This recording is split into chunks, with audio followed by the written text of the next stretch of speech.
Yes. So, good evening to all of you. I hope you are still having a lot of energy for the purpose of income tax, and if you don't have it, we are going to bring it. Don't worry. Chaliye. So, we have seen calculation of lot of different things, and then we have solved this question, जिसमें हमने loan का बात किया था, sweat equity का बात करके हो गया था अपना. अब स्वेट इक्विटी का एक प्रॉब्लम करेंगे और फिर लगभग सारे के सारे लॉजिक खत्म हो जाते सिखाने के. उसके बाद में दो छोटे लॉजिक से एक्चुअली स्पीकिंग, एक रिलीफ कैसे कैलकुलेट किया जाता है जब अरियर्स ऑफ सैलरी मिलेगा तब, वो एक अपना पॉइंट सीखने का बाकी रहेगा. अदरवाइज ऐसा कुछ बड़ा लॉजिक सिखाने का बाकी नहीं रहेगा सैलरी में. फिर जो भी कुछ ऐसे प्रॉब्लम्स है practice problems we are going to solve. Okay, चलिए. AB Company Limited allotted 1000 sweat equity shares of Sri Chand in June 2023. The shares were allotted at rupees 200 per share as against the fair market value of rupees 300 per share on the date of exercise of the option by the allottee, that is Sri Chand. The fair market value was computed in accordance with the method prescribed under the Act. Act में क्या method prescribe किया हुआ है कि जिस दिन वो exercise कर रहा है उस दिन अगर वो शेयर्स किसी रिकॉग्नाइज स्टॉक एक्सचेंज पे ट्रेडेड रहेंगे तो ऑन दैट डे जो हाईएस्ट वॉल्यूम रहेगा वो वॉल्यूम के हिसाब से कंसिडर करने का. एक से ज़्यादा रहेंगे तो हाईएस्ट प्राइस रहेगा उसके हिसाब से कंसिडर करने का. Average opening and closing prices of the share on that particular day. लेकिन अगर suppose no transactions then closing price, और एक से ज़्यादा रिकॉग्नाइज स्टॉक एक्सचेंज पे रहेगा in that case highest volume वाला लेकिन उसका average opening and closing price. और अगर नो ट्रांजेक्शंस रहेंगे तो in that case earlier day वाला कंसिडर करना पड़ेगा. और यहाँ पे वो एवरेज मतलब it should B average of selling price, ऐसा करके बात हुआ था अपना. ओके, सो उसके हिसाब से उन्होंने वर्किंग किया. और जहाँ पे ऐसा ट्रेडिंग नहीं है या फिर वो shares company is not publicly traded, it is not recognise stock, it is not listed on recognise stock exchange, तो फिर वो वैल्यू और मर्चेंट बैंकर के पास से जो वैल्यू किया रहेगा 180 दिन पहले वो वाला वैल्यू कंसिडर करने का. ऐसा पॉइंट हमने सुबह डिस्कस किया था. तो बोल रहे कि वो जो पॉइंट्स आपने सुबह डिस्कस किए थे उसके हिसाब से ही ये मार्केट वैल्यू कैलकुलेट किया हुआ है 300 रुपया. ओके, तो what is the perquisite value of sweat equity shares allotted to Shri Chand, and in the case of subsequent sale of those shares by Sri Chand, what would be the cost of acquisition of those sweat equity shares? Second question जो है उसके बारे में हमने आज सुबह कुछ सोचा ही नहीं है. Second question actually speaking capital gain से रिलेटेड है. कैपिटल गेन नाम का जो अपना चौथा हेड ऑफ इनकम है उससे रिलेटेड वो क्वेश्चन है.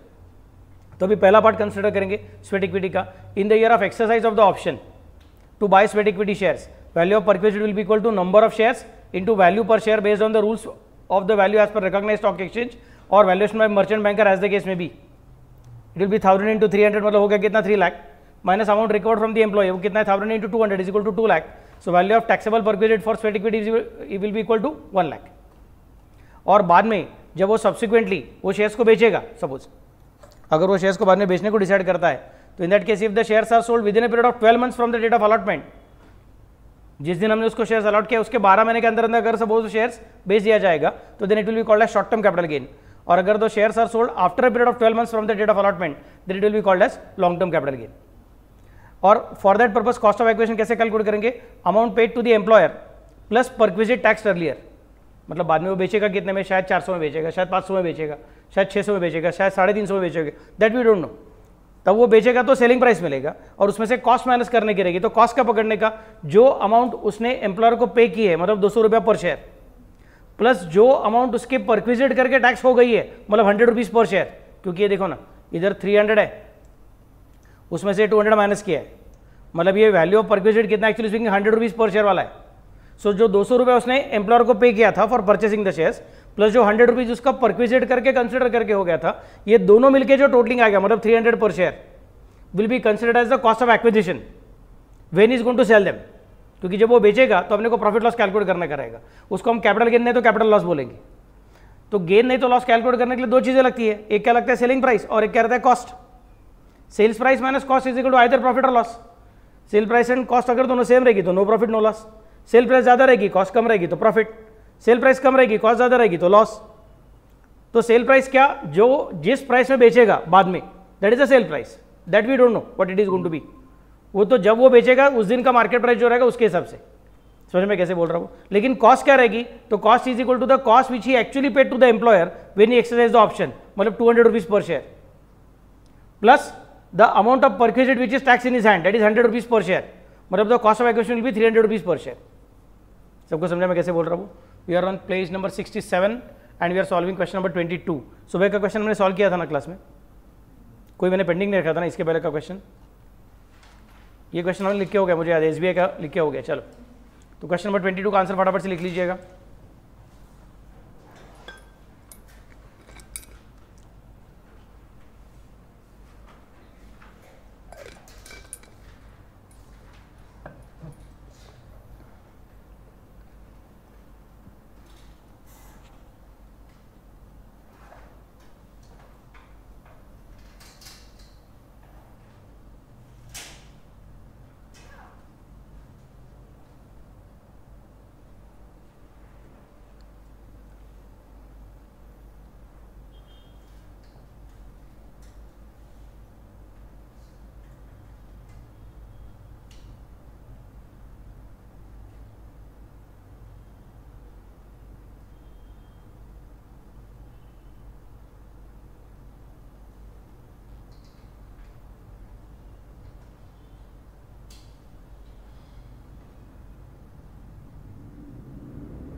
Complete.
Shall I go ahead?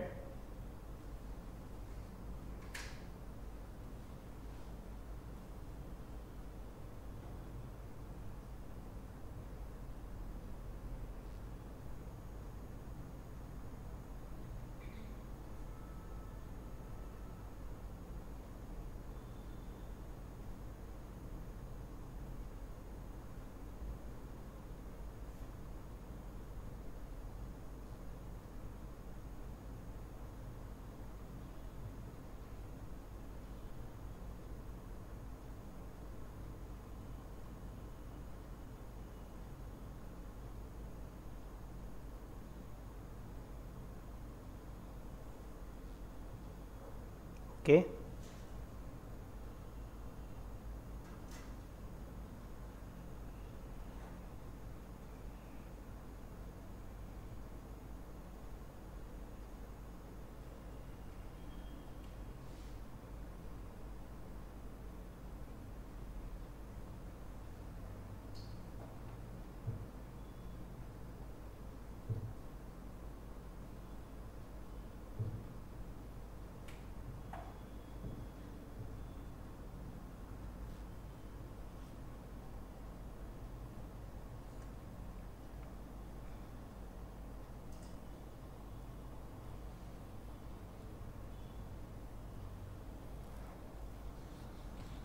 Shell I go ahead now?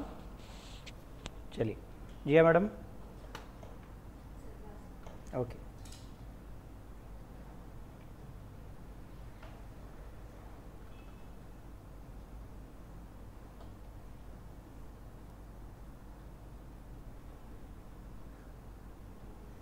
सत्ताईस 28 हीटर लगा दो क्लास में।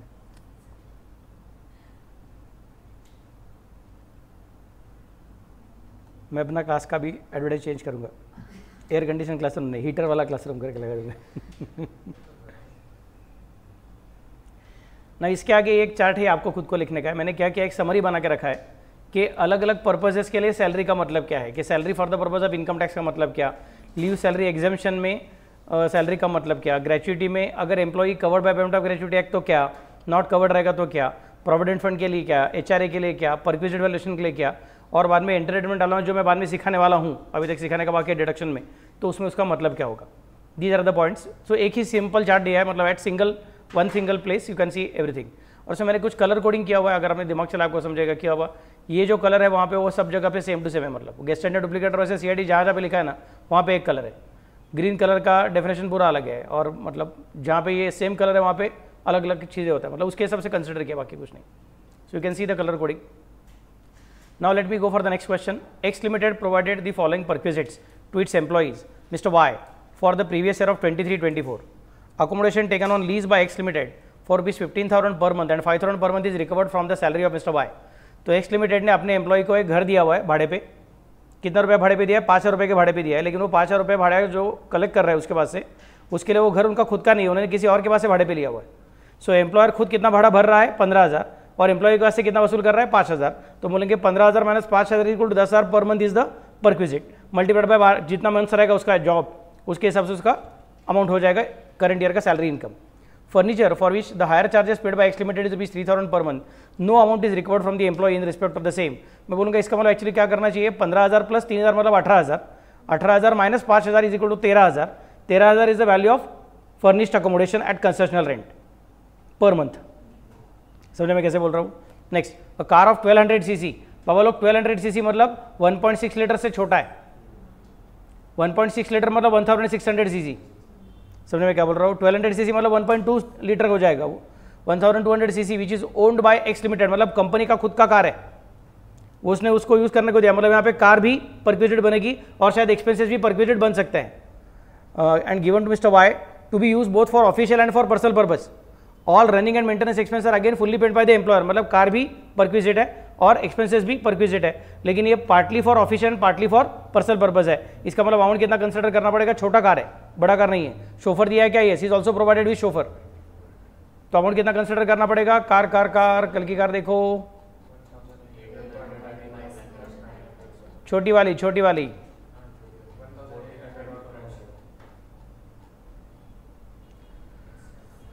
Partly for office and partly for personal. Car is owned by the employer, मिला क्या आपको? तो लेस देन 1.6 मतलब कितना हो जाएगा? 1800 प्लस 900, मिला क्या आपको सबको? ओके, सो 1800 प्लस 900 मतलब कितना हो जाएगा? 2700 पर मंथ कंसिडर करना पड़ेगा। क्लियर? घर के बच्चे आए कि नहीं मुझे पता नहीं, शायद कोई आया नहीं लगता है, सब सो गए हैं। चलो ठीक है, ओके, नो प्रॉब्लम। 65 ये भी हो गया ना अपना? हाँ, ये भी हो गया, चलो ठीक है। तो 2000 कितना बोला हमने? 700, okay, that is per month. Gift voucher of rupees 10,000 on is birthday, 10,000 रुपये का वाउचर दिया उसको बर्थडे के ऊपर, हम क्या बोलेंगे? उसमें से 5,000 रुपये एग्जाम करके 5,000 टैक्सेबल कर सकते हो, नहीं तो पूरा 10,000 टैक्सेबल करो, कुछ भी करो तो भी एक नोट लिखो कि ऐसा किया है, लेकिन अल्टरनेटिव वैसा हो सकता है। या फिर वैसा है लेकिन अल्टरनेटिवली ऐसा हो सकता है, कुछ तो बोलना पड़ेगा। इंग्लिश में ऐसा वैसा मत लिखो, इंग्लिश में उसका बराबर से पॉइंट लिखो क्या है करके। Compute the value of perquisite chargeable to tax under SS में वगैरह दुनिया भर का चीज़ है। चलो, एंड उसने बोल कर रखा assuming salary for perquisite valuation is 10 lakh, ठीक है, लेकिन अपने को सैलरी का जरूरत ही नहीं पड़ेगा ना एसएस। मिला क्या? यहाँ पे क्या हो रहा है 15,000 5,000, ओके ओके, उसका यहाँ पे 15% लेके नहीं चलेगा, 10% ही लेना पड़ेगा। अभी वो रेट चेंज हो गया क्योंकि, समझे क्या? तो ये इधर 10% लेना पड़ेगा मुझे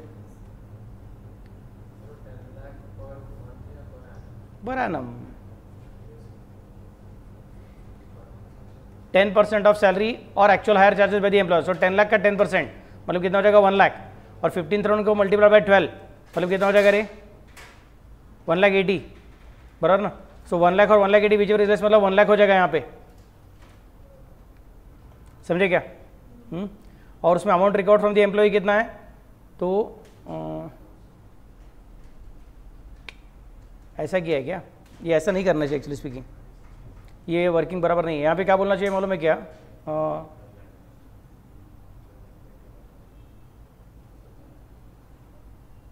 ठीक है, ये भी चल जाएगा कि इसको हम लोग बाद में करेंगे, 10% वाला लॉजिक के हिसाब से कंसिडर करेंगे, ठीक है। तो 1 लाख में से 60 क्या मतलब कितना बचेगा? आउटर कॉल में 40 बचेगा, और ये जो furniture not own by the employer है सारा का सारा हायर चार्ज ऐड करने का, 36 माइनस 0 मतलब 36, तो ये 40 और ये 36, क्लियर।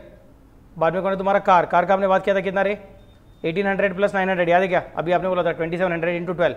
और गिफ्ट के बारे में क्या बोला मैंने 10,000 ले लिया आउटर कॉलम में, लेकिन 5,000 भी ले सकते हो, मैंने नोट लिख के दिया है, क्लियर। चलो फटाफट स्टार्ट करो। टोटल वैल्यू ऑफ परक्विजिट आप कैलकुलेट करने वाले हो। अमेंडमेंट आने के बाद ये सब सोल्यूशन चेंज हुआ, अमेंडमेंट के पहले 15% के सोल्यूशन चलते थे।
Complete.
Complete.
Complete. Shall I go ahead now? Next question, Mr. Goyal receives the following emoluments during the previous year ending on 31st of March, okay, 24. Basic pay 4 lakh, तो ये सारा का सारा टैक्सेबल. डियरनेस अलाउंस 1,50,000, सारा का सारा taxable. इस problem में डियरनेस अलाउंस का percentage as a basic salary दिया नहीं है, डियरनेस अलाउंस का अमाउंट ही दे दिया है, तो there is no difficulty. Commission 7 कितना है, sorry 1 minute, 1 lakh is fully taxable. Entertainment allowance नहीं sir, commission as a fix percentage of the turnover रहेगा तो ही पकड़ने का, वो एचआरए का एग्जाम्पशन के लिए. इनकम टैक्स के लिए सैलरी में anything paid by the employer to the employee by whatever name called should be considered as salary. तो हम इनकम टैक्स का सैलरी कंप्यूट करेंगे तब कमीशन ऐड करो. एंटरटेनमेंट अलाउंस 40,000, ठीक है, ये ऐड करो. सर वो तो कुछ तो डिडक्शन रहता है ना, हाँ डिडक्शन रहता है, लेकिन वो सिर्फ गवर्नमेंट एम्प्लॉय को मिलता है. एंटरटेनमेंट अलाउंस का डिडक्शन जो रहता है वो सिर्फ गवर्नमेंट एम्प्लॉय को मिलता है, बाकी किसी को मिलता नहीं है. और यहाँ पे उन्होंने कुछ बोला नहीं को किसका एम्प्लॉय, आगे देखेंगे बाद में. मेडिकल एक्सपेंसेस रीइंबर्स 25,000, मैं बोलूँगा सारा का सारा टैक्सेबल हो जाएगा. अभी 25,000 रुपया ये मेडिकल एक्सपेंसेस रीइंबर्स हो गया तो टैक्सेबल. हमने क्या बोला है, वो गवर्नमेंट हॉस्पिटल में करता रहेगा तो एम्प्लॉयर ने मेंटेन किया हॉस्पिटल में करता रहेगा तो chief commissioner of income tax ने अप्रूव किया हॉस्पिटल में अप्रूव डिसीजेस के लिए करता रहेगा तो स्पेसिफाइड डिसीज के लिए करता रहेगा तो वो एग्जाम्प्ट नहीं तो मेडिकल हेल्थ इंश्योरेंस प्रीमियम पे किया रहेगा या फिर मेडिकल इंश्योरेंस पे किया रहेगा तो वो एग्जाम्प्ट रहता है। लेकिन तुम बोलोगे सर मैं खर्चा करता हूँ बाद में मुझे रीइंबर्स करके दो, हम बोलेंगे वो सारा का सारा taxable. Actually once upon a time इसमें से 15,000 एग्जाम्प्ट रहता था। मेडिकल एक्सपेंसेस रीइंबर्स अगर एम्प्लॉयर करेगा तो उसमें से 15,000 एग्जाम्प्ट रहता है, फिर 15,000 तक वो एग्जाम्प्ट रहता था। सो एम्प्लॉयर हैज रीइंबर्स 12,000 तो 12,000 पूरा एग्जाम्प्ट। एम्प्लॉयर हैज रीइंबर्स 15,000 तो पूरा 15,000 एग्जाम। एम्प्लॉयर हैज रीइंबर्स 20,000 तो उसमें से 15,000 एग्जाम 5,000 टैक्सेबल। ऐसा पुराना टेक्निक था, बट अभी गवर्नमेंट ने वो पॉइंट ही निकाल दिया है। समझे मैं कैसे बोल रहा हूँ। Next, profession tax paid 2,000 rupees 1,000 was paid by his employer. Okay, उसके एम्प्लॉयर ने 1,000 रुपये पे किया है और 2,000 रुपया उसका टोटल प्रोफेशन टैक्स पेड है। मैं बोलूँगा employer has paid profession tax, obligation of the employee paid by the employer, it becomes perquisite. तो पहले 1,000 रुपये ऐड करना पड़ेगा और बाद में 2,000 रुपये माइनस करने को मिलेगा, क्योंकि when you pay profession tax it is allowed as a deduction. अगर SSC is going out of default tax regime and going into optional tax regime तो उसको प्रोफेशन टैक्स का डिडक्शन मिलेगा। लेकिन पहले क्या बोलना पड़ेगा, 1,000 रुपये ऐड करने का है क्योंकि मेरा ऑब्लिगेशन एम्प्लॉयर ने पे किया, और बाद में 2,000 माइनस करने का है क्योंकि मेरा ऑप्शनल रेजिम में डिडक्शन मिलता है। सर लेकिन अगर डिफॉल्ट रेजिम में रहेगा तो फिर उसको 2,000 रुपये माइनस करने को नहीं मिलेगा। बच्चे लोग ना मैंने जितना बोला वो नहीं सुनते, मैंने जो नहीं बोला वो भी सुनना चालू कर देते हैं। वो क्या बोलते हैं, ऑप्शनल रेजिम में 1,000 रुपये ऐड करो और 2,000 माइनस करो, और डिफॉल्ट रेजिम में 2,000 माइनस मत करो और 1,000 भी ऐड मत करो। मैंने 1,000 ऐड मत करो कभी बोला नहीं है, 1,000 तो ऐड करना ही पड़ेगा क्योंकि obligation of the employee paid by the employer is always perquisite, it is always taxable whether you are in default regime or you are in optional regime. किधर भी जाओ तुमको टैक्सेबल होने वाला ही है। तो 1,000 रुपये तो ऐड करना ही है। क्वेश्चन ये कि 2,000 माइनस करने को मिलेगा कि नहीं मिलेगा। अगर ऑप्शनल में रहेगा तो मिलेगा, डिफॉल्ट में रहेगा तो नहीं मिलेगा। समझ से मैं कैसे बोल रहा हूँ। Next part, mister Goyal contributes ₹5,000 towards RPF, he has no other income, determine the income from salary for assessment year of 24-25 if Mr. Goyal is a state government employee। अच्छा गवर्नमेंट एम्प्लॉई है तो फिर उसको भी एंटरटेनमेंट अलाउंस का deduction मिलेगा। What is the amount of deduction of entertainment allowance. Entertainment allowance किस लिए दिया जाता है पहले वो बताता हूँ। पहली बात याद रखना कि एंटरटेनमेंट अलाउंस का डिडक्शन गवर्नमेंट एम्प्लॉय को मिलेगा। इसका मतलब ये नहीं है कि नॉन गवर्नमेंट एम्प्लॉय को एंटरटेनमेंट अलाउंस मिलता ही नहीं है। कोई रिलायंस में काम करता है तो उसको एंटरटेनमेंट अलाउंस मिलेगा कि नहीं मिलेगा। मैं बोलूंगा एंटरटेनमेंट अलाउंस उसको मिल सकता है, that depends upon his employer and him, उसका एग्रीमेंट जैसा रहेगा उसके हिसाब से। बट उसका डिडक्शन मिलेगा कि नहीं मिलेगा that will be changing. Government employee रहेगा तो डिडक्शन मिलता है और गवर्नमेंट एम्प्लॉय नहीं रहेगा तो डिडक्शन नहीं मिलता है। समझे मैं कैसे बोल रहा हूँ। Second point, sir entertainment allowance दिया क्यों जाता है। There are certain people in the company or office who are given a special task of handling the guests. समझ मैं कैसे बोल रहा हूँ। और हैंडलिंग द कस्टमर्स और सप्लायर्स लाइकवाइज। तो कोई बड़ा कस्टमर आने वाला रहेगा तो उसको हम लोग होटल में लेके जाते हैं, या फिर उसको शायद हम लोग एयरपोर्ट पे लेने को जाएंगे, उसको होटल में लेके जाएंगे। समझे मैं कैसे बोल रहा हूँ। अपने डीलर्स रहेंगे, अपने डिस्ट्रीब्यूटर्स रहेंगे, उनका सबका हम लोग शायद एक कुछ तो पिकनिक लेके जाएंगे। समझे मैं कैसे बोल रहा हूँ। सो दैट वो अपने साथ हमेशा लॉयल रहे और अपना जो भी कुछ गुड्स बेचने का उसमें कस्टमर को बराबर से मार्जिन बराबर रख के अपने को फायदा करवा के दे। तो सब ये सब चीज़ें अरेंज करने का है। वो डीलर लोगों का जो हम लोगों ने एक स्पेशल जगह पे गैदरिंग वैदरिंग रखा था, गेट टुगेदर रखा था, तो उनको एयरपोर्ट से सबको लेके आने, तो स्टेशन पर से सबको लेके आने का है, तभी हम लोग को कार लेके जा रहे हैं क्या करना है वगैरह। नहीं तो गवर्नमेंट ऑफिसर्स आने वाले हैं, तो अपना फॉरेन से अपना कोई डायरेक्टर यहाँ पे आने वाला है, उधर आने का तो उसको फिर इंडिया में किधर क्या पता नहीं है, तो उसको लेने को कोई जाना पड़ेगा इंडियन ऑफिस का। समझे मैं कैसे बोल रहा हूँ। तो ये सब काम मतलब कुछ भी काम आ सकता है, सब बाहर के लोगों के साथ इंटरेक्शन करने का, कभी उसको होटल में लेके जाने का, खाना खिलाने का वगैरह वगैरह। उनको एंटरटेन करने का मतलब नाच गाना दिखाने का ऐसा कुछ नहीं है। एंटरटेनमेंट मतलब हैंडलिंग पीपल, बस नथिंग मोर देन दैट। लेकिन उसके लिए खर्चा करना पड़ेगा। तो एक ऑप्शन क्या रहता है कि बाबा तू खर्चा करके आ जा, बाद में हमको बिल दे दे, बाद में हम तुझे रीइंबर्स करके देंगे। अगर वैसा रहेगा तो वो एंटरटेनमेंट अलाउंस नहीं है, तब वो टैक्सेबल भी नहीं है, क्योंकि ऑफिस का खर्चा उसने किया और ऑफिस ने उसको रीइंबर्स किया हुआ है। So there is nothing like taxable, it is not entertainment allowance. Allowance का मतलब क्या है, तू खर्चा कर या फिर मत कर, मैं तुझे हर महीने में पैसा दूंगा, that is called as allowance. Reimbursement का मतलब क्या है, तू खर्चा कर, बिल दिखा, बाद में हमारे पास से कैश लेके आ। तो reimbursement will not be considered as perquisite at all, क्योंकि ऑफिस का काम का खर्चा पहले मैंने किया, बाद में जो ऑफिस ने रीइंबर्स किया। तो I am just a postman actually speaking. Only thing is that I paid out of my pocket first and then I received it from the office, but it was basically office का खर्चा, तो वो मेरा taxable होगा ही नहीं। लेकिन मेरा office बोलता है यार तू बार बार ऐसा करते बैठा है, वो छोटा छोटा बिल लेके आता है, उससे अच्छा ऐसा कर तू हमको बिल दे ही मत, हम तुझे पर मंथ एंटरटेनमेंट अलाउंस दे के रखेंगे। एक आध महीने में ऐसा हो गया कि शायद तुझे कुछ बड़ा कम आया ही नहीं कि जिसमें तुझे खर्चा करना पड़ा, तो रहने दे, पैसा तेरे पास ही रहने दे। और एक आध महीने तुझे ज़्यादा खर्चा करना पड़ा तो हमारे पास मांगने को मत आ, तो that means there is a control on him how much he is going to spend now. समझे मैं कैसे बोल रहा हूँ? अगर रीइंबर्समेंट मिलता है ऐसा मिलेगा तो हमेशा वो क्या करेगा, कुछ भी खर्चा करके आता है, फिर अपना कंपनी का खर्चा बढ़ता है। तो कंपनी बोलती देख तुझे हम लोग फिक्स करके रखते हैं, per month we are going to give you X amount of money. समझे मैं कैसे बोल रहा हूँ?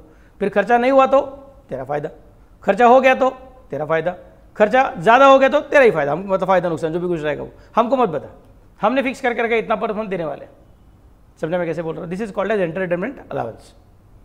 ये कोई भी एम्प्लॉय रहने दो, गवर्नमेंट एम्प्लॉय रहने दो, नॉन गवर्नमेंट एम्प्लॉय रहने दो, कुछ भी रहने दो, सबके हाथ में पहले टैक्सेबल है, मतलब वो ग्रॉस सैलरी में ऐड करना ही पड़ता है। ग्रॉस सैलरी कैलकुलेट करने के टाइम वो ऐड करना ही पड़ता है, basic plus DA plus entertainment allowance add करो।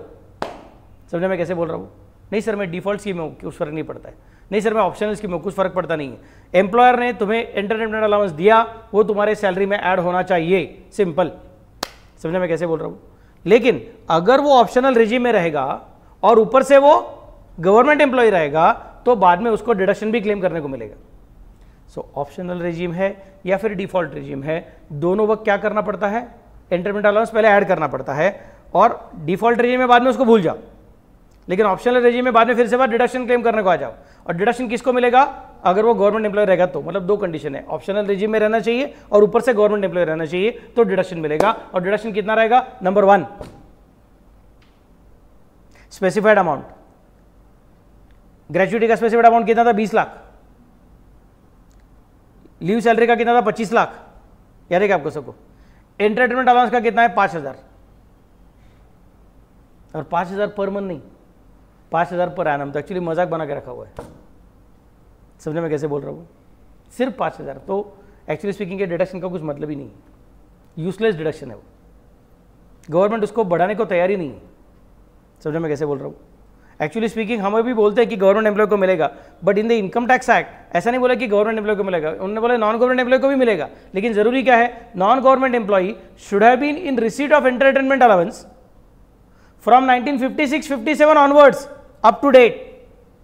आप सोच के देखो, जो आदमी in the year of 1956-57 office में काम कर रहा था और तभी उसको एंटरटेनमेंट अलाउंस मिल रहा था, मतलब तभी उसको उम्र कम से कम 25 साल 26 साल रहेगा। 56-57 के बाद अभी हम लोग कहाँ पे आ गए? हम 23-24 तक आ गए हैं। तो वो आदमी रिटायर होके शायद भगवान के पास गया रहेगा। समझे मैं कैसे बोल रहा हूँ?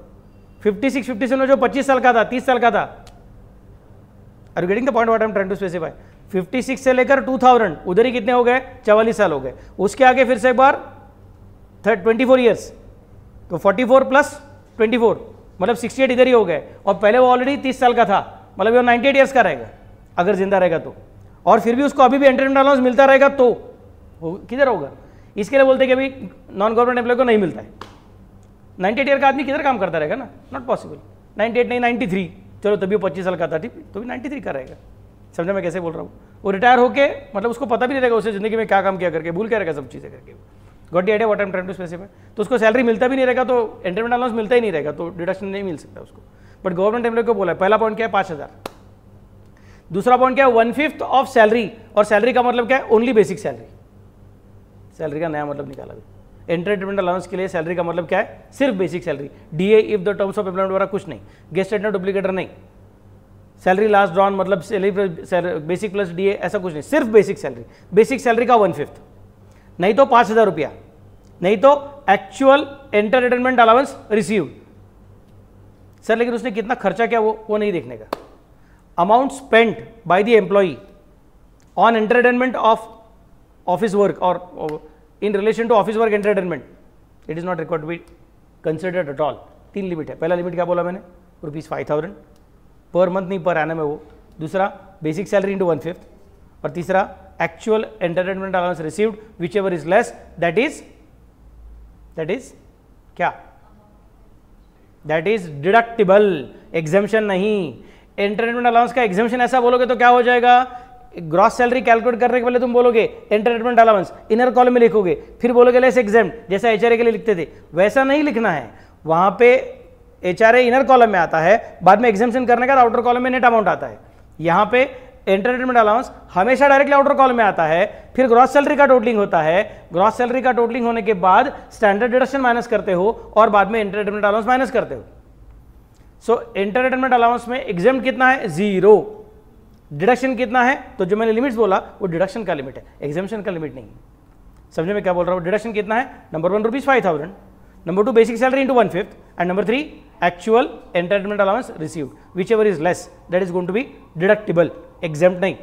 समझे मैं कैसे बोल रहा हूँ? Okay, determine the income from salary. चलो फिर यहाँ पे क्या बोलूंगा, गोयल साहब का बेसिक सैलरी 4 लाख पकड़ लिया, डियरनेस अलाउंस पकड़ लिया, कमीशन पकड़ लिया, एंटरटेनमेंट अलाउंस देखो डायरेक्टली आउटर कॉलम 40,000 ले लिया, इनर कॉलम नहीं लिया मैंने। समझे क्या मैं क्या बोल रहा हूँ? ऊपर लिख के रखा है मैंने, यहाँ पे किधर नहीं लिखा क्या, इधर लिख दो चाहे तो, मिस्टर गोयल ब्रैकेट में स्टेट गवर्नमेंट एम्प्लॉय, मतलब तुमको स्ट्राइक होगा क्या, गवर्नमेंट एम्प्लॉय है करके। समझा ना मैं क्या बोल रहा हूँ? Okay, medical reimbursement, since it is not for any medical treatment but it is for day to day medical expenses, it is fully taxable. समझे क्या मैं क्या बोल रहा हूँ? पहले इसमें से 15,000 का एग्जेम्पशन मिलता था, अभी नहीं मिलता है, वो सारा का सारा टैक्सेबल है। बाद में professional tax paid by the employer, liability of the employee paid by the employer is always considered as perquisite, so it is taxable, add कर दो। ग्रॉस सैलरी मिल गया, फिर डिडक्शन अंडर सेक्शन 60, उसमें पहले कौन मिलेगा, standard deduction which is equal to either gross salary और ₹50,000 which ever is less, मतलब कितना अमाउंट रहेगा 50,000। एंटरटेनमेंट अलाउंस, उसके लिए वर्किंग नोट करना पड़ेगा। टैक्स ऑन एम्प्लॉयमेंट अभी पूरा 2000 माइनस करने को मिलेगा। समझ मैं कैसे बोल रहा हूँ? जितना तुमने करंट ईयर में पे किया उतना माइनस करने को मिलेगा। नहीं सर मैंने 1000 ही पे किया है, मेरे एम्प्लॉयर ने 1000 पे किया है, बट वो तुम्हारा सैलरी करके कंसिडर किया ना, तो it is as good as now considered. तुमको तुम्हारे फिर मेरा सैलरी में ऐड हो गया लेकिन मुझे एंजॉय करने को नहीं मिला। अरे बाबा तेरे सैलरी में ऐड हो गया लेकिन तुझे एंजॉय करने को नहीं मिला, मतलब तुमने पे किया वो। So you got ₹1,000 and you paid and you did not gate 1,000 but you paid, so ultimately you paid 2,000। समझो मैं कैसे बोल रहा हूँ? ओके, सो 2000 माइनस करने को मिलेगा, मिल गया कौन, नेट सैलरी, और ये एंटरटेनमेंट अलाउंस का डिडक्शन। स्पेसिफाइड अमाउंट कितना है 5,000 और बाद में 1/5 ऑफ बेसिक सैलरी, गलती से एक्सक्लेमेशन मार्क वहाँ पे टाइप हो गया, वो 1/5 चाहिए, वो 1/5 of basic salary 4 lakh into 1/5 80,000 हो जाएगा। And actual entertainment allowance receive 40, तो इसमें छोटा कौन रहेगा, ऑब्वियसली 5,000, इसलिए 5,000 ऊपर आ गया। क्लियर? चलो स्टार्ट फटाफट। यार ऑन पेज नंबर 70, कल भी नहीं होगा ये क्योंकि रिलीफ सिखाने का बाकी है, रिलीफ ज़रा बड़ा लॉजिक है, तो घाई करने का मतलब नहीं है। कल आप अपना हमेशा की तरह जीएसटी पूरा करो और बाद में घर जाओ, घाई करके ख़त्म करने में मुझे इंटरेस्ट नहीं है। कल सिर्फ जीएसटी।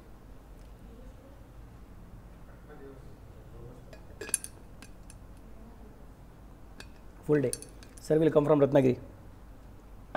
सर सुबह जल्दी निकलेंगे, यहाँ पे आएंगे, दिन भर आपको सिखाएंगे, फिर रात को निकल जाएंगे, फिर रात को घर पे जाएंगे।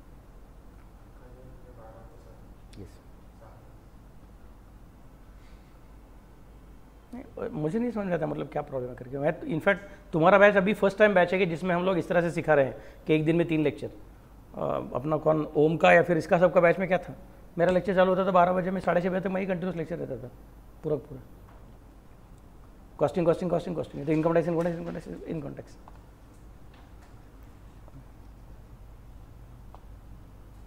इवन प्रसाद सर लेक्चर लेते थे लॉ का, तभी नीरज सर नहीं थे, तभी प्रसाद सर लेते थे, तो he used to take 1 full month. तभी वो 12 बजे चालू करते थे, 6:30 बजे तक सिर्फ लॉ सिखाते थे। तुम लोग अपने आप को कम मत समझो कि सर मुझसे नहीं होगा करके, अपना ब्रेन खतरनाक रहता है, हम कुछ भी कर सकते हैं।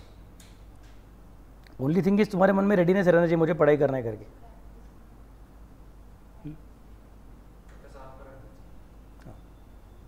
पण समजा माझा मूड चेंज झाला तर मी येईन परत 6 वाजता, मग आपण 6च्या पुढे घेऊन टाकू एक।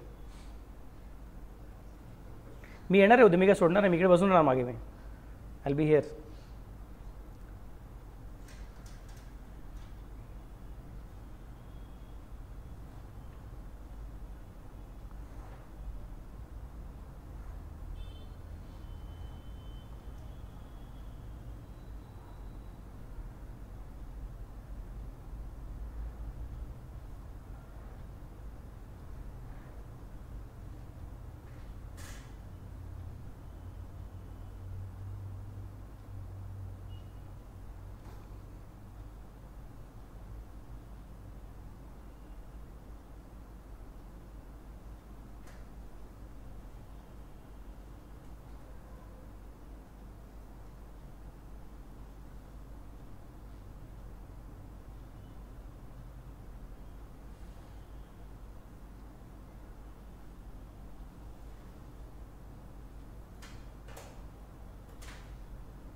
हो क्या कंप्लीट?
कंप्लीट?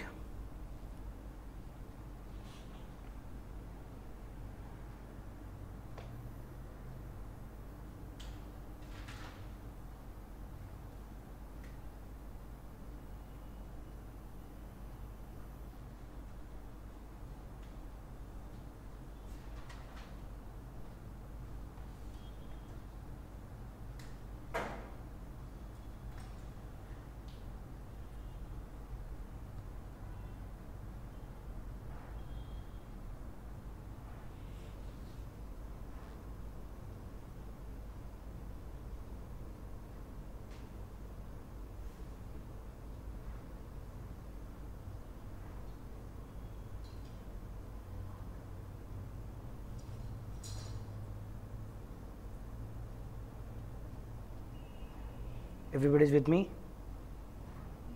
चलो 7:23। ये क्वेश्चन नंबर 25 हम लोग बाद में करेंगे। ये रिलीफ का क्वेश्चन है कि उसको अरियर्स ऑफ सैलरी अभी मिल रही है। अरियर्स ऑफ सैलरी का मतलब क्या, अगर आपको याद रहेगा तो मैंने सिखाया था आप लोगों को कि वो पे कमीशन रहता है, एडवांस अलग। अरियर्स ऑफ सैलरी मतलब क्या, पे कमीशन है, फिर वो गवर्नमेंट ने अपॉइंट करके रखा था, फिर बाद में उसका वो रिपोर्ट टेबल करता है, उसको टाइम लगता है, फिर बाद में वो एक साथ 3-4 सालों का सैलरी जो भी कुछ डिफरेंस है वो आपको दे देता है। That is called as arrears of salary. अगर अरियर्स ऑफ सैलरी मिलेगा तो it is taxable in the year of receipt, लेकिन फिर उस साल में क्या हो जाएगा, बड़ा अमाउंट टैक्सेबल हो जाएगा, तो उसका शायद टैक्स स्लैब फट से बढ़ जाएगा। समझ में कैसे बोल रहा हूँ?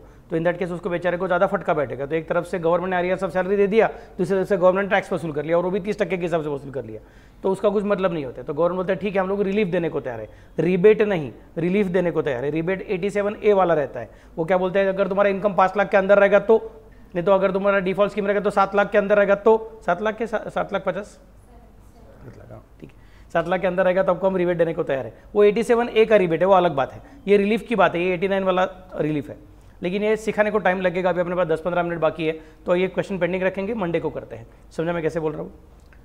बड़ा क्वेश्चन है, उसमें बहुत सारा वर्किंग करना पड़ता है, अलग अलग वर्किंग है, छोड़ दो। ये क्वेश्चन भी बड़ा क्वेश्चन है, मिस्टर मोहित का क्वेश्चन। ये अगर आपको याद रहेगा तो मैं बोला था ना HRA का एक बड़ा क्वेश्चन बाद में करूँगा कि जिसके अंदर अलग अलग पॉइंट्स रहेंगे, वो बीच में सैलरी चेंज होता है, कभी रेंट चेंज होता है, कभी उसका HRA चेंज होता है वगैरह करके, और फिर तुमको मंथली कैलकुलेशन करना पड़ता है, वो वाला क्वेश्चन है। तो ये भी मंडे को करेंगे हम लोग, काफ़ी अच्छा वर्किंग है उसका। या ये क्वेश्चन अभी हम कर देते हैं फटाफट से। Miss Rakhi is an employee, I am on page number 76। Okay, Miss Rakhi is an employee in a private company. बाबा लोग बेबी लोग, प्राइवेट कंपनी रही, प्राइवेट कंपनी मतलब गवर्नमेंट एम्प्लॉय का झंझट लेने का नहीं है। She receives the following medical benefits. अच्छा, मेडिकल बेनिफिट्स की बात चालू है। मेडिकल बेनिफिट में क्या याद रखने का? नंबर 1, गवर्नमेंट हॉस्पिटल वाला, सॉरी एम्प्लॉयर का खुद का हॉस्पिटल रहेगा तो एग्जाम, गवर्नमेंट हॉस्पिटल रहेगा तो एग्जाम, उससे chief commissioner of income tax ने अप्रूव किया रहेगा तो स्पेसिफाइड डिसीजेस के लिए एग्जाम, मेडिकल इंश्योरेंस प्रीमियम रहेगा अप्रूव्ड बाय सेंट्रल गवर्नमेंट रहेगा तो एग्जाम, और क्या बोलते हैं मेडिक क्लेम रहेगा तो एग्जाम, और वो अब्रॉड में खर्चा करने को गया रहेगा तो इन दैट केस पेशेंट का ट्रीटमेंट का खर्चा सारा का सारा एग्जाम, और ट्रैवल का लेकिन अमाउंट खर्चा कितना किया है वो फिर RBI ने अप्रूव किया हुआ amount which ever is less, और ट्रैवल का खर्चा रहेगा तो पहले ये चेक करना रहेगा कि उसका GTI 2 लाख से कम है क्या। अगर GTI 2 लाख से कम रहेगा तो RBI ने अप्रूव किया हुआ अमाउंट, नहीं तो ट्रैवल का खर्चा which ever is less that is exam. ऐसा करके अपना अलग अलग पॉइंट से मेडिकल रीइंबर्समेंट के अंदर का, फिर मेडिकल परक्विजिट के अंदर का reimbursement of following medical expenses incurred bye miss rakhi on treatment of her self employed daughter in a private clinic. मैं बोलूँगा प्राइवेट क्लिनिक गया खड्डे में, आपको क्या बोला था? एक तो एम्प्लॉयर का हॉस्पिटल, नहीं तो गवर्नमेंट हॉस्पिटल। ये प्राइवेट क्लिनिक में कर रहे हो आप, करो जो करना है करो, आपका एम्प्लॉयर आपको दे रहा है, हमको कुछ पेट नहीं दुखता नहीं है, लेकिन ये सैलरी याद रखना बस, बाकी कुछ नहीं। परक्विजिट है on treatment of herself by a family doctor. अरे बाप रे, फिर से same problem. On treatment of her mother in law dependent on her in a nursing home. Nursing home बोला था बट नर्सिंग होम बोला है तो प्राइवेट हॉस्पिटल चला गया वो, और ऊपर से mother in law is not covered बाबा लोग, parents are considered, parents in law are not considered. समझने में कैसे बोल रहा हूँ? फैमिली का मतलब क्या है? स्पाउस, चिल्ड्रन, एंड बाद में dependent brother, dependent sister, dependent parents, ऐसा बोला हुआ है। डिपेंडेंट पेरेंट्स इन लॉ बोला ही नहीं है। समझने में कैसे बोल रहा हूँ? तो उसका एम्प्लॉयर काफ़ी अच्छा है राखी का, उसको बहुत सारा मदद करता है, लेकिन इनकम टैक्स खड़ूस है, इनकम टैक्स बोलेगा ये हमको टैक्सेबल करने वाला है। Clear? Payment of premium on mediclaim policy taken on her health, मैं बोलूँगा ये चलेगा, ये एग्जाम्प्ट हो जाएगा, ये सब कुछ टैक्सेबल है बट ये एग्जाम्प्ट है। क्या समझ में कैसे बोल रहा हूँ? क्लियर ना? Next part, medical allowance. अरे अलाउंस मतलब क्या? तुझे पर मंथ पैसा देता रहूँगा, तबियत खराब रहेगा तो भी ठीक, नहीं खराब रहेगा तो भी ठीक, डॉक्टर के पास गया रहेगा तो भी ठीक, नहीं गया रहेगा तो भी ठीक, मैं तुझे अलाउंस देता हूँ। मैं बोलूँगा अलाउंस मतलब फुल्ली टैक्सेबल। अलाउंस का कुछ मतलब ही नहीं है यार, ये तो तुम वो तो क्या मतलब, उसका तबियत अच्छा रहेगा तो वो क्या करेगा उस अलाउंस का? सिगरेट फूकेगा। समझा मैं क्या बोल रहा हूँ? नहीं तो क्या नेटफ्लिक्स का सब्सक्रिप्शन लेगा? तो इन दैट केस हम बोलेंगे यार टैक्सेबल है, तो जिंदगी में रंग भर रहा है, जिंदगी में रंग भर रहा है तो इट इज सैलरी, तुम नाम कुछ भी दोगे तो वो सैलरी है। Medical expenses reimburse on son's treatment in government hospital, government hospital वालों लोग ये चलेगा, तो ये एग्जाम्प्ट है, ये भी एग्जाम्प्ट था, ये टैक्सेबल था, ये टैक्सेबल था। Expenses incurred by company on the treatment of her minor son abroad including stay expenses 1,05,000। Expenses in relation to foreign travel of Rakhi and her son for medical treatment 1,20,000, तो ये सब मिला के 2,25,000 होता है। Limit prescribe by RBI for the expenditure on medical treatment and stay abroad is 2,50,000। मैं बोलूँगा अच्छा, RBI ने 2,50,000 बोल के रखा हुआ है, और वो US डॉलर्स है और ये तो रुपीज़ में है। Per financial year under the liberalise remittance scheme examine the taxability of the above benefits and allowances in the hands of Rakhi. तो यहाँ पे सारा का सारा सोल्यूशन आपको मैंने बता दिया था, ये पूरा पूरा 2,25,000 माइनस होगा, एग्जाम्प्ट होगा। हाँ, ये 1,05,000 और 1,20,000 है ना, ये रुपीज़ में है ना, तो 2,50,000 US डॉलर तो काफ़ी बड़ा है वो, समझे क्या? तो कोई टेंशन ही नहीं है अपने को। हम अज्यूम क्या करेंगे, लेकिन सिर्फ एक चीज़ थोड़ा अज्यूम करना पड़ेगा कि राखी का GTI 2 लाख से कम है, समझे क्या? राखी का GTI 2 लाख से कम है, ऐसा अज्यूम करेंगे तो ये ट्रैवल का खर्चा माइनस होगा। समझे मैं कैसे बोल रहा हूँ? ओके, बस और कुछ नहीं, वो तुम कर सकते हो। तो एक टेबल मैंने कहा था ना परसों को, तुमको करने को बोला था, परसों के डे बिफोर यस्टरडे, वैसा टेबल बना के एक एक कॉलम लिख के पूरा कर देने का। समझे मैं क्या बोल रहा हूँ? और एक क्वेश्चन चलो फटाफट से एक्सप्लेन कर देता हूँ मैं। Mister x employed with AB Limited on monthly salary of 25,000 per month and an entertainment allowance and commission of rupees 1,000 per month each, तो उसका बेसिक सैलरी कितना है 25,000 पर मंथ इंटू 12, बाद में कमीशन के अब एंटरटेनमेंट अलाउंस कितना है 1,000 रुपीज़ पर मंथ इंटू 12 और कमीशन भी कितना है 1,000 इंटू 12। क्या रहे समझ सकते मैं क्या बोल रहा हूँ? उसको तीन चीज़ें मिल रही है, बेसिक 25, कमीशन 1 और entertainment allowance 1,000 per month. Company and उसको और बेनिफिट दिया है, company owned accommodation is provided to him in Delhi. Delhi रे बाबा लोग, दिल्ली मतलब 40 लाख के ऊपर। क्या रहे समझ सकते मैं कैसे बोल रहा हूँ? हाँ, furniture costing rupees 2,40,000 was provided on 1/8/23। Okay, furniture costing rupees 2,40,000, तो उसका 10% अपने को ऐड करना पड़ेगा, फर्नीचर का 10% ऐड करते हैं हम लोग, याद है क्या आपको? Next, personal loan of rupees 5 lakh on 1/7/23 on which it charges interest at the rate of 6.75% per annum. The entire loan is still outstanding. अच्छा, एंटायर लोन आउटस्टैंडिंग मतलब अपने को मंथली कैलकुलेशन करने की जरूरत नहीं है अभी। वो प्रॉब्लम याद है कि हर महीने में 12,000 के कुछ तो रिपे कर रहा था, यहाँ पे कुछ भी रिपे नहीं किया, तो सारा का सारा अमाउंट आउटस्टैंडिंग ही है। तो बोलूँगा कि SBI का रेट ऑफ इंटरेस्ट कितना है 12.75% है और एम्प्लॉयर ने कितना चार्ज किया 6.75, मतलब डिफरेंस कितना हो गया 6% इज परक्विजिट।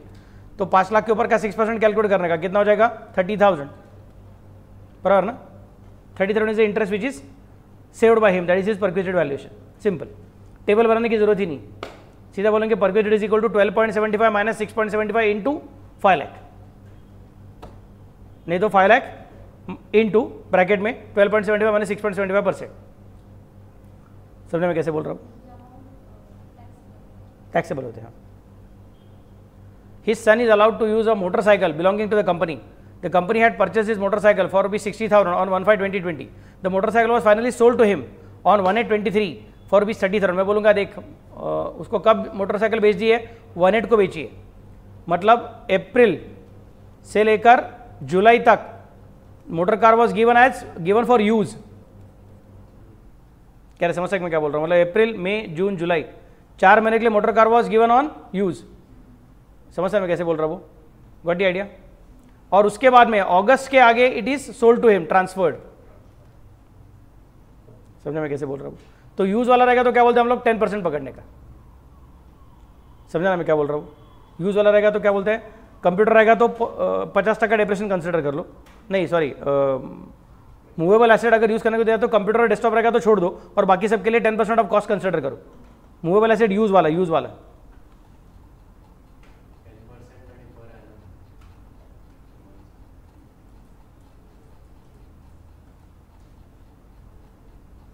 आज का सुबह का रूल्स भूल गए मेरे बच्चे। मूवेबल एसेट यूज वाला, डेस्कटॉप और लैपटॉप रहेगा तो छोड़ देने का, याद है क्या? और बाद में एसेट का कॉस्ट का 10% लेने का, याद है क्या? क्लियर ना? और ट्रांसफर किया रहेगा तो फिर कंप्यूटर लैपटॉप रहेगा तो 50% डिप्रिसिएशन, और कौन सा तुम्हारा मोटर कार रहेगा तो 20% डिप्रिसिएशन, और अदर देन मोटर कार रहेगा तो in that case 10% depreciation on SLM, ऐसा बोला था, याद है क्या आपको? कौन सा पेज है? ओके चलो 70 पे।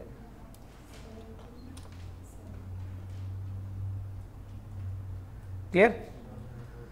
तो ट्रांसफर के टाइम मुझे बोलना पड़ेगा मोटरसाइकिल है, मोटर कार नहीं है, मतलब 10% के हिसाब से बाद में डेप्रिसिएशन कंसिडर करने का और वो SLM के हिसाब से करने का। तो 60,000 रुपया का तुम्हारा कॉस्ट है, 60,000 का कॉस्ट 20 से लेकर 23 तक, 20 से 21, 21 से 22, 22 से 23, 3 साल का 6,000 मतलब 8,000 माइनस करने का।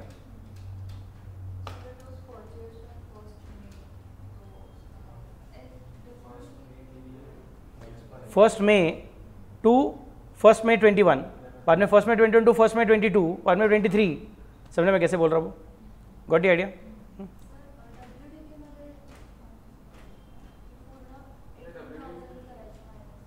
कंप्यूटर रहेगा तो WDV के हिसाब से, और मोटर कार रहेगी तो WDV के हिसाब से, और अदर देन मोटर कार रहेगा तो in that case 10% WDV calculate करो, बट मेथड कौन सा? SLM। समझे क्या मैं क्या बोल रहा हूँ? कैलकुलेट करो WDV, that is okay, that WDV और बाद में उसमें से कितना वसूल किया करके। And professional tax paid by Mr X is rupees 2,000। Compute income from salary of Mr X for assessment year of 24-25। अभी since Mr X is non government employee receiving rent free accommodation at Delhi, यहाँ पे change हो गया, अभी वो 10% लेना पड़ेगा, 15% लेके नहीं चलेगा। तो क्या हो जाएगा? Salary for this purpose means all cash emoluments. तो उसको सैलरी कितना मिला रे? उसका सैलरी है कितना? देखो ऊपर बोला है 25,000 वाला, मतलब इंटू 12 मतलब 2,40,000, नहीं 25,000 इंटू 12 मतलब कितना होगा? 20,000 इंटू 12 मतलब 2,40,000, तो मतलब 3 लाख, और बाद में ये 1,000 दो बार है मतलब 24,000, कह रहे समझ सकते मैं कैसे बोल रहा हूँ? हाँ, सो 3 लाख और 12,000 और 12,000 मतलब 3,24,000, उसका 15% नहीं लेने का, 10% लेने का। तो तुम्हारा आंसर कितना का प्लीज़ बताओ मुझे? 32,400। वैल्यू ऑफ फर्नीचर क्या पकड़ना पड़ेगा? 2,40,000 इंटू 10% इंटू 8/12, क्योंकि उसको जो ये दिया है ना, कब से दिया है? 1/8 से दिया हुआ है। समझेगा मैं क्या बोल रहा हूँ? तो क्या करना पड़ेगा? अगस्त, सितंबर, अक्टूबर, नवंबर, दिसंबर, जनवरी, फरवरी, मार्च, हाउ मेनी मंथ्स? 8 मंथ्स, 8/12। समझे क्या? तो बराबर आ गया 16,000, उसका प्रॉब्लम नहीं है। Value of rent free furnished accommodation, ये दोनों मिलकर हो गया तुम्हारा कितना? 64,600। क्लियर ना? अरे कुछ तो बोलो। और बाकी का वर्किंग करना पड़ेगा अपने को। फिर उसका वर्किंग देखो, बेसिक सैलरी कितना रहेगा? 3 लाख। वो वर्किंग नोट किया था मैंने पहले, अब मेन आंसर है। बेसिक सैलरी कितना है? 3 lakh. Internet allowance 12,000, commission 12,000, rent free accommodation अभी वर्किंग किया था 64,600। नहीं, कितना रहेगा? इधर चेंज होगा ना अमाउंट। कितना अमाउंट रहेगा यहाँ पे प्लीज टेल मी? 48,400। समझेगा मैं क्या बोल रहा हूँ? तो यहाँ पे तुमको लेना पड़ेगा 48,400। हाँ बाबा लोग प्लीज, मैं बाद में चेंज करूँगा फाइनल आंसर क्या इसमें, that's a different story. Loan eight concession rate वो मैंने बोल कर रखा था आपको, अगर याद रहेगा तो, कि 12.75 में से 6.75 हटा दिया। लेकिन कब से दिया लोन उसको? Loan was given on which date? Loan was given on 1 जुलाई। मिला क्या आपको? तो मुझे बोलना पड़ेगा जुलाई, अगस्त, सितंबर, अक्टूबर, नवंबर, दिसंबर, जनवरी, फरवरी, मार्च, हाउ मेनी मंथ्स? 9 मंथ्स। तो 9 मंथ्स का इंटरेस्ट कंसिडर करने का, 12 महीने का कंसिडर नहीं करने का। तो वही 6%, लेकिन 9 महीने का कंसिडर किया, 9/12। समझे? अरे कुछ तो बोलो। नेक्स्ट पार्ट, बाद में use of motorcycle by son from 1 अप्रैल अप टू 1 अगस्त, 60,000 का 10% फॉर 4/12। कह रहे समझे क्या? 4 महीने के लिए यूज किया ना बच्चे ने। और बाद में ट्रांसफर ऑफ मोटरसाइकिल, 60,000 में से 60,000 का 10% फॉर 3 कंप्लीटेड ईयर्स माइनस करो। मेरी हीरोइन कौन श्रुति सर, वो 1 मई से था ना, लेकिन अभी उसको 1 अगस्त को दे रहे हैं। तो फिर लास्ट ईयर में मई से अगस्त तक का 3 महीना उसका क्या करने का? भूल जाने का, क्योंकि अपने को उन्होंने क्या बोला? SLM on completed year basis. समझा मैं कैसे बोल रहा हूँ? तो जितने कंप्लीट है उतने पकड़ने का, और इन एक्सेस ऑफ 6 मंथ्स वगैरह कुछ नहीं। समझा मैं कैसे बोल रहा हूँ? तो 3 साल के डिप्रेशन ले लिया, मतलब 18,000 कट कर दिया, तो हो गया कितना? 42,000। एंड उसके बाद से रिकवर कितना किया एम्प्लॉय के पास से? 30,000 वॉज रिकवर्ड फ्रॉम हिम, तो माइनस कर देने का। तो अमाउंट कितना गया आउटर कॉलम में? 12,000। समझा मैं कैसे बोल रहा हूँ? सिर्फ ये रेंट फ्री चेंज हो गया, क्योंकि वो 10% भी है, पहले 15% था। समझा मैं क्या बोल रहा हूँ? इनफैक्ट तुम स्टडी मटेरियल चेक करो, स्टडी मटेरियल के अंदर यही आंसर है। स्टडी मटेरियल अभी तक चेंज नहीं हुआ है, समझे ना? बट वो चेंज करेंगे, टेंशन मत लो। समझेंगे? बाद में आपको सप्लीमेंट दे देंगे कि वहाँ ये ऐसा है, अभी चेंज करो अपने कुछ। ग्रॉस सैलरी कितना आएगा? 4,25,100। अभी चेंज होगा थोड़ा वो, क्योंकि तुम्हारा रेंट फ्री अकोमोडेशन चेंज हो गया है। क्लियर? और स्टैंडर्ड डस्ट मिल जाएगा 50,000। इंटरनेट अलाउंस नहीं मिलेगा। क्यों नहीं मिलेगा? क्योंकि अपना हीरो गवर्नमेंट एम्प्लॉय नहीं है। और प्रोफेशनल टैक्स मिल जाएगा उसको 2,000। तो आउटर कॉलम में 52, अभी ये विषय से चेंज हो जाएगा, बस काम खत्म। क्लियर? कर सकेंगे? ये ऑलरेडी मैंने अपने क्लासरूम में डाला हुआ है, तो वहाँ पे आप देख सकते हो आराम से। समझे कैसे? उसमें याद रखना कि रेंट फ्री अकोमोडेशन का वैल्यू चेंज हो रहा है। समझे क्या? 15% की जगह 10% करना है। ये रहने दो, ये बड़ा वाला प्रॉब्लम मैं करता हूँ बाद में, मंडे को करता हूँ। ठीक है, आज के लिए इतना ही काफ़ी है, भागो।